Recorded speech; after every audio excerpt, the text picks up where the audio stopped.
Rana from Grade Metric and Vision Science College, Moro. Today, my topic is wind turbines. So basically, wind turbines are used to generate electricity with the help of wind. That's why we call them wind turbines. In 19th century, turbines were used to graining and pumping water.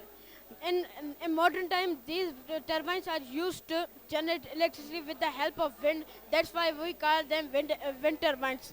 As you can see practically, this fan is giving air to this fan, and this fan is rotating about its fixes and creating electrical volts to bright this bulb. About the World Research Team, 200 wind turbines can bright 1,50,000 houses. Model on Rutherford atomic model. Lord Rutherford 1911 carried out a series of experiments. In his experiment, he took a thin sheet of gold file bombarded with alpha particles obtained from radioactive elements like polonium. In his observation, he said that most of the particles goes straight and deflect through the sheet. A very few particles undergoes and small deflection was formed. A very few particles, 1 out of 8,000, retraced their path. The Rutherford atomic model, according to the Rutherford atom, is consists of two parts, nuclear and extranuclear parts, and majority of the alpha particles pass straight and undeflected. Shows this most of the volume occupied by an atom is empty. Thank you. Of Rutherford in atomic model. Rutherford did not explain the stability of an atom. Number 2, in Rutherford atomic model, the electrons are revolve in circular paths and emits energy continuously. Due to the loss of emits energy continuously, ultimately fall into the nucleus. Thanks. Table is a result of discovery of atomic number by Moser in 1914. In this way, the Bohr and Bury give a periodic law which is standard the physical and chemical properties of elements are periodic fraction to the atomic weight. Shah Chaudhary. And I am Kusha Fatma Abasi from Vision Educational System. And we are visionaries. So today we are here to represent your topic about pollution. So let me introduce the pollution. Pollution is the introduction of harmful materials in the environment, and these harmful materials are the pollutants. Pollutants can damage the quality of air, water and land. First of all, air pollution. Smoke from houses, vehicles and factories contaminates air, which causes air pollution. And number 2 is water pollution. When toxic substances enter the water's bodies as lakes, rivers and so on, getting dissolved in them, it is too much harmful for us. And the third is land pollution. Excessive rubbish and solid waste get hard to dump. Heaps of garbage lies in areas which cause land pollution. And there is another very big problem is deforestation. People cutting down the trees to build new dwelling. Trees are the lungs of the earth. They provide us oxygen and decrease carbon dioxide. So we have to plant trees as much we can. And some awareness system. Use dustbin, don't smoke, use recycle bin, don't cutting it. And an awareness system, you have to take it. Today's world of oceans being flooded with the two main type of pollution, chemical and trace. In this type of pollution, the human activity notable the user. Look at the model. There are pollutant which are thrown by men due to human activity. They throw garbage, plastic, stones, and cigarettes. Thanks. A device which is simple in structure used in our daily life to make our work easier and faster are called simple machines. They are simple in structure but can perform dangerous work in a safe and easy way. On the basis of structure, simple machines are divided into 6 groups: lever, pulley, wheel and axle, incline plane, weights and screw. My topic is smoking and smoking. It is well known fact that smoking affects the body in a very negative way. It affects every aspect of our life, being it physical, vital, mental health, environment, finances, many others too numerous to mention. It can cause inflammation in the air passage and can damage alveoli and lungs. The smoker may suffer from high blood pressure, short breath, fatigue, exhaustion, and it can even lead to lung cancer. Across the world, even in the most deprived areas, millions of people are smoking. Every minute of every day, these smokers, young and old, are paying for cigarettes for deadly craving. When shocks me are the people that continue to smoke despite knowing the consequences. If we don't take away this hazard completely, the future looks perilous. Thank you. From grade 7 from Vision Public School. Today my topic is respiratory system. The human respiratory system consists of nose, pharynx, larynx, trachea and lungs. First air enters the nose through openings called nostrils. Hair and mucus are present inside the nose that trap the dust particles. From the nose air is moved to the pharynx. Pharynx is a muscular passage for both food and air. From the pharynx air is moved to the larynx. Larynx is also called voice box. Larynx is a cartilaginous structure present at the upper of trachea. But how the larynx produce a sound? The reason of producing the sound, the larynx contains two thin fibrous bands called vocal cords. When air vibrates, these vocal cords produce a sound. From the larynx air is moved to the trachea. Trachea is also called windpipe. The length of trachea is 10 to 11 centimeter long tube. At the end of trachea divides into two tubes called bronchi. Bronchi are subdivided into bronchioles, and at the end of each bronchiole, alveoli are present. Alveoli is the site where gases exchange occurs. There are 350 million alveoli present in one lung. Lungs are spongy sacs present in the chest cavity. When air enters the lungs, our lungs are expanded by which is the electric current passed the cathode and anode in this type of discharge tube. He was the first experiment was done by J.J. Thomson on discharge tube. Thank you. So now this is vacuum pump. Vacuum pump used for the acceleration of air. When he passed electric current from cathode to anode, the green glow is sparked. When he passed electric current from anode to cathode, the red glow is sparked. This tube is clear that electron have negative and proton have positive charge. All we know what is projector, but today I made a handmade projector because of simply the projector used through the computers, laptop and electric devices. But today I made the projector which cannot use any kind of electricity, any kind of virus without any kind of virus. Because in village schools, they are not facilitated by electricities and other kind of things. That's why I made this thing. Because in the villages, no computers, electricity was produced and facilitated. That's why I made these things there. I use two things in this projector. Please take mobile on that. This is mobile and this is concave lens. As you know, what is concave lens?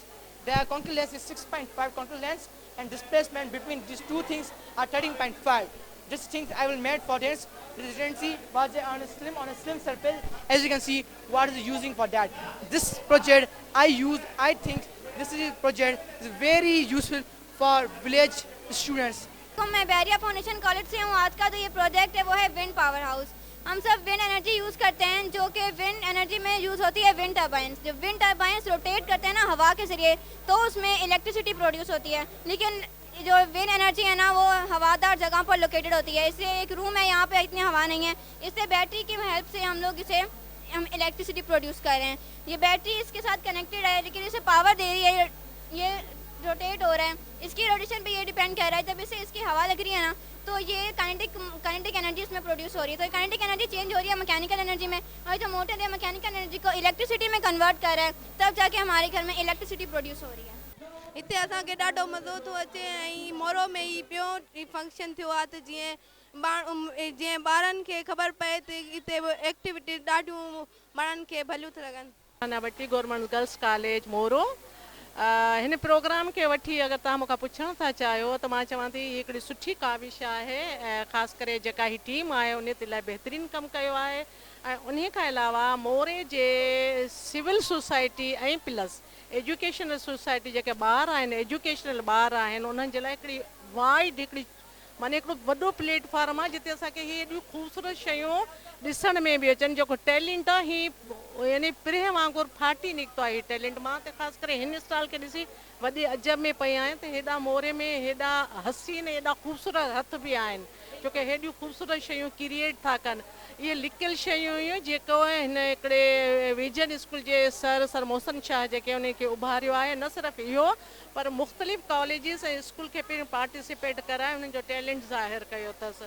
त salute आहे उन्हनि सॼी team खे, उन team work खे जिन्हनि सॼो programme arrange कयो आहे ऐं एॾे वॾे पैमाने ते कयो अथसि। ऐं असां दुआगू आहियूं इन टीम जे लाइ त अॻिते बि हिकिड़ो अहिड़ा ई प्रोग्राम रखनि जीअं त ॿारनि खे अवेयरनेस थिए मुख़्तलिफ़ शयुनि जी मुख़्तलिफ़ प्रोग्राम जी ऐं ॿारनि में कॉन्फिडेंस पैदा थिए। न सिर्फ़ु ॿारनि में कॉन्फिडेंस पैदा थिए छो जो शायदि असांजा वालिदेन ईअं सम्झंदा आहिनि त माने थोरो घुटियल माहौल था ॾिनई कोविड खे वठी त बाय गॉड ॿार सफ़ा ज़हनी तौर ते अपाहिज थी विया आहिनि। पर हीअ हिकिड़ी बहितरीनु हेल्दी एक्टिविटीज़ आहे ऐं असां दुआ था कयूं त आईंदा बि नेक्स्ट ईयर बि इन खां वधीक वॾे पैमाने ते माण्हुनि जे कोऑपरेशन सां एॾो सुठो प्रोग्राम थिए। तमामु बहितरीनु आर्ट हुयो। तव्हांजो छा चवणु चाहींदा? मां चवणु इहो चाहींदमि त आर्ट जेको आहे असांजे ख़ासि करे जेको सिंध में आर्ट खे एतिरी हथी नथी मिले। सो असांखे जेको आहे आर्ट जे हिसाब सां हिते अलॻि प्लेटफॉर्म मुहैया कयो वञे त जीअं असां पंहिंजे जेके आर्टिस्ट आहियूं उहे पंहिंजे आर्ट खे अॻियां आणण लाइ बहितरीनु मतिलबु असांखे हिकिड़ो प्लेटफॉर्म मिले त सुठो आहे असांजे लाइ। माशाल्लाह, थैंक यू। जीअं त तव्हां हिन जी ॻाल्हि ॿुधी त मोरो में ऐं माशाल्लाह सिंध में तमामु घणो बहितरीनु आर्ट आहे ॿारनि में, लेकिन उन्हनि खे को प्लेटफॉर्म न आहे। त हिन प्लेटफॉर्म जे ज़रिए मां इहो बि चवणु चाहींदसि त जेके जिन ॿारनि वटि टैलेंट आहे उन्हनि खे अहिड़ा प्लेटफॉर्म मुहैया कया वञनि त जीअं उहे पंहिंजे प्लेटफॉर्म खे अॻिते खणी अचनि। बिल्कुलु जेको आहे सो मोरो एजुकेशनल गाला ऐं राशिद मोराई हाई स्कूल में तमामु बहितरीनु साईं राशिद मसूद अब्बासी ऐं साईं सैयद मोहसिन अली शाह जी महिनत असां उन्हनि जे मैनेजमेंट कमेटी में आहियूं ऐं पूरी कोशिश आहे त मोरे जे माण्हुनि खे जेको आहे सो असां वधि खां वधि एंटरटेन कयूं, वधि खां वधि जेका नॉलेज आहे साइंस एग्ज़िबिशन जे हिसाब सां उहो ऐं तमामु घणो कोऑपरेशन हर माण्हू जेको आहे उहो चए थो त हीउ मुंहिंजो पंहिंजो प्रोग्राम आहे। इहा बहितरीनु ॻाल्हि आहे त हिकिड़ो अहिड़े माहौल में जेको सिस्टम हले पियो कोविड वारो उन में अहिड़ो मेलो रचाइणु या ऑर्गेनाइज़र जस लहणनि असां उन्हनि सां गॾु हुयूं, उन मैनेजमेंट टीम जो हिसो आहियूं। तमामु महिरबानी ऐं तव्हांजी महिरबानी, हिन साहिती वारनि जी महिरबानी, साईं हसन शाह जी महिरबानी जेको हीउ सभिनी खां इंटरव्यू वठाए पियो ऐं बहितरीनु नमूने सां मीडिया ते हिन खे जेको टैलेंट आहे उनखे शो करे पियो। तव्हां सभिनी जी महिरबानी। सभ खां पहिरियां त मां मुबारकबाद पेश थो कयां गवर्नमेंट टाउन कैंपस के हेडमास्टर राशिद मुज़फ़्फ़र अब्बासी साहब के जैं हेड़ो हिकिड़ो प्रोग्राम अरेंज कियो। ही एनुअल प्रोग्राम है जो ॿियो दफ़ा एजुकेशन सोसाइटी तरफा पेश किया थो वञे ऐं अहिड़ा इवेंट्स जेके आहिनि एनर्जेटिक इवेंट्स आहिनि ऐं हेल्दी इवेंट्स आहिनि। हिननि इवेंट्स ते असांजी इंकरेजमेंट आहे एजुकेशन जी ऐं हीअ असांजे ॿारनि जे लाइ हिकिड़ो इंकरेजमेंट शऊर ऐं बहितरी आणण जे लाइ तालीम सुधार आणण जे लाइ अहिड़ा प्रोग्राम थियणु खपनि ऐं असीं ख़राज तहसीन पेश था कयूं डिस्ट्रिक्ट मैनेजमेंट के ऐं मोरो हाई स्कूल जे जेके भी मोरो टाउन कैंपस है प्राइवेट सेक्टर है मोरे जा तमाम जेका सिविल सोसाइटी है उन्हनि सभिनी खे मुबारकबाद पेश था कयूं जैं अहिड़ो बहितरीनु प्रोग्राम अरेंज किया है ऐं तव्हां सभिनी दोस्तनि जी महिरबानी जैं अहिड़े इवेंट के इनकरेज करण जे लाइ तव्हां पंहिंजो टाइम कढी पहुता। महिरबानी तव्हांजी।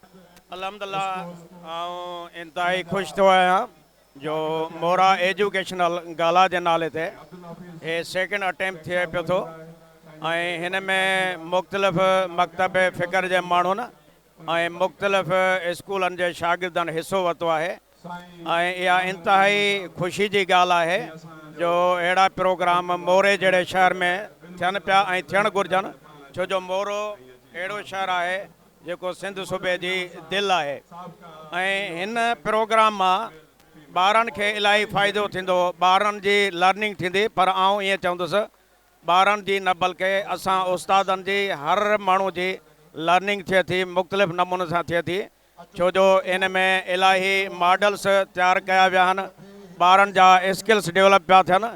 उमेदु इहा थी रखिजे त हिन प्रोग्राम खे अञा घणो डेवलप कजे, अञा घणो फ़ाल कजे ऐं हे मेन स्कूल नंढो आहे। दोस्तनि में उमेदु इहा थी कजे त हिन प्रोग्राम खे अञा बि फ़ाल करण जे लाइ ॿियो को वॾो प्लाट ॾिसनि, अहिड़ो कोई स्पेस हुजे जंहिंमें हर क़िस्म जा हर स्कूल स्टॉल लॻाए सघनि, जंहिं वॾो मैदान हुजे, वॾो ग्राउंड हुजे। हे थोरो कंजेस्टेड एरिया आहे। जस लाणे मोरो एजुकेशनल कल्चरल सोसाइटी जन अहिड़ो प्रोग्राम तरतीब ॾिनो आहे। वरी बि उमेदु इन्हनि में कजे थी त इंशाल्लाह अहिड़ा प्रोग्राम कंदा रहंदा ऐं असां उन्हनि जो साथ ॾींदा रहंदा। ही इवेंट ॾिसी ॾाढी ख़ुशी पई थिए। तव्हांखे यादि हूंदो लास्ट ईयर बि AC साहब जी क़यादत में ही अहिड़ो प्रोग्राम सजायो वियो, पर ही उन खां ॿ क़दम अॻिते आहे ऐं तमामु बहितरीनु इंतज़ाम थियल आहिनि। मुंहिंजे ख़्याल में त तइलीम जे निज़ाम में इनक़िलाब आहे ऐं मोरे जे तइलीम में नौजवाननि में शऊर जूं नऊं लाटूं पारींदो ऐं काफ़ी अॻिभराई थींदी। पहिरें त असीं अव्हां जा शुक्रगुज़ार आहियूं जेके तव्हां हिन वॾे इवेंट खे जेको आहे सो कवरेज करे रहिया आहियो। सभ खां पहिरें मां इहो चवंदुसि त 2 साल कंटिन्यू किरोना रही आहे। उन किरोना में हर माण्हू जेको आहे परेशान हो, शागिर्द परेशान हुयो, टीचर परेशान हो, शहरी परेशान हुआ। उन इवेंट हिन एजुकेशनल गाला में ख़ुशियूं मुर्कू अची वियूं आहिनि, ख़ुशी ज़ाहिर थी पई आहे, ॿारनि में मुर्कू अची वियूं आहिनि ऐं उहा असांखां जेके किरोना आहे सो विसरी वई आहे। ही इवेंट जेको आहे एजुकेशनल गाला सो हितां जे स्कूलनि जे शागिर्दनि उस्तादनि पंहिंजे हणावणा पंहिंजा पैसा कलेक्ट करे गॾु कयो आहे। पर असां अफ़सोस था चऊं त अहिड़ा इवेंट सिंध हुकूमत खे कराइणु घुरिजनि। सिंध हुकूमत ही इवेंट कराए, स्कूलनि खे एतिरी अवेयरनेस ॾिए, स्कूलनि खे एतिरी बजट ॾिए त उहे स्कूल पंहिंजो जेको आहे सो शो पैदा करे सघनि। असां सिंधी महिमान नवाज़ आहियूं, असां सिंधी सकाफ़त रखंदड़ आहियूं। असांजी सकाफ़त हज़ारनि सालनि जी आहे, पर असांखे जेकॾहिं सिंध हुकूमत कुझु प्रोवाइड कंदी त असां इंशाअल्लाह ताला वर्ल्ड में पंहिंजो नालो पैदा करे सघूं था। एजुकेशन गाला जेको आहे सो अॼु ताईं मोरे में वॾो इवेंट रहियो आहे। नेक्स्ट ईयर बि थियो उहो 2020 में। सो उन ते जेको उहो मोरे में टॉप कयो ऐं हिन वारे जेको आहे सो तव्हां ॾिसी रहिया आहियो त केतिरा ॿारनि में कॉन्फिडेंट आहे ऐं हर स्कूल जा ॿार केतिरा कॉन्फिडेंट आहिनि। हर को पंहिंजे हिसाब सां चो तरफ़ हिते मॉडल्स आहिनि। हर ॻाल्हि तव्हां ॾिसी रहिया ऐं असां शुक्रगुज़ार आहियूं पंहिंजे उस्तादनि जा, ख़ासि कर हिते राशिद मोरा कैंपस जन अहिड़ो इवेंट वरी रखियो। चइनि त असांखे करिणो आहे, ॿारनि जे कॉन्फिडेंट लाइ करिणो आहे त उन्हनि कयो ऐं हमेशह ईअं ई कंदा रहंदा ऐं असांखे वरी बि उमेद आहे त नेक्स्ट ईयर बि इहो प्रोग्राम ज़रूरु थींदो। अस्सलाम वालेकुम। वालेकुम सलाम। कीअं आहियो? अल्हम्दुलिल्लाह मां बिल्कुलु ठीकु आहियां। मां हे तव्हांजो मां आर्ट ॾिठो, तमामु बहितरीनु आर्ट हुयो, तव्हां किथां सिखियो आहे? हे मां पंहिंजे घर में सिखियो आहे। शौक़ु हुयो आर्ट जो ऐं मथां अलाह साईं जी महिरबानी आहे जंहिं मूंखे हुनर ॾिनो आहे। माशाल्लाह तमामु बहितरीनु, अल्लाह ताला तव्हांखे ख़ुशि रखे। किथां खां इहो शौक़ु तव्हांखे पैदा थियो? मूंखे पैदाइशी शौक़ु हूंदो हो। मां हमेशह बसि आर्ट कंदी हुअमि ऐं रंगनि सां मुहबत कंदी हुअमि। मुंहिंजो पैदाइश शौक़ु आहे। मां शुक्रगुज़ार आहियां पंहिंजे वालिदैन जी जंहिं मूंखे सपोर्ट कयो। माशाल्लाह तव्हां छा चवणु चाहींदव? अॼु हिन हेॾे बहितरीनु इवेंट में तव्हां मौजूदु आहियो, गाला इवेंट में मौजूदु आहियो, तव्हां छा चवणु चाहींदव? मूंखे इलाही बहितरीनु माना इलाही सुठो पियो लॻे जेको मुंहिंजे आर्ट जे करे अॼु मुंहिंजो इंटरव्यू पियो वरितो वञे ऐं बसि बहितरीनु पियो लॻे।